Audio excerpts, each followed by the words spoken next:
मुअज़्ज़ज़ सामीन, अपनी ज़िंदगी के अंदर खुश रहना चाहते हैं, कोई मसला ही नहीं है। ये सिर्फ एक काम आपने करना है, इंशाअल्लाह आप अपनी सारी ज़िंदगी के अंदर खुश रहेंगे। वो काम आपने क्या करना है? वो काम आपने ये करना है कि अल्लाह रब्बुल इज़्ज़त ने जो आपको दिया है उसी पर आपने कनात करनी है, उसी पर आपने राज़ी हो जाना है।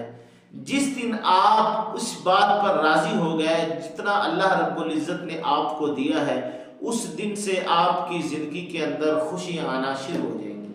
असल में हमारे लिए परेशानी का मामला पता ही कब बनता है? हमारे लिए परेशानी का मामला उस वक्त बनता है जब हम मुआशी तौर पर जो हमारे से ऊपर वाले लोग होते हैं उनको देखते हैं।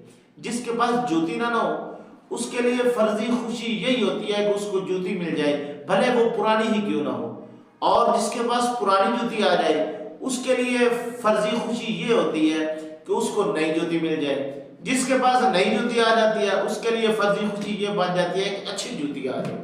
और जिसके पास अच्छी जूती आ जाती है उसके लिए फिर खुशी जो है ना इससे आगे बढ़ जाती है। तो जब हम जितना कुछ हमारे पास होगा हम उसी पे खुश हो जाएंगे, हम उसी पर कनात कर लेंगे, तो फिर हमारी जिंदगी के अंदर मसाइल नहीं आएंगे, फिर हमारी जिंदगी के अंदर खुशियां ही खुशियां आएंगी। एक वाक़या है, शेख सादी रहमतुल्लाह अलैह फरमाते हैं कि एक दफ़ा मेरे पास जूता नहीं था, मैं बड़ा परेशान था।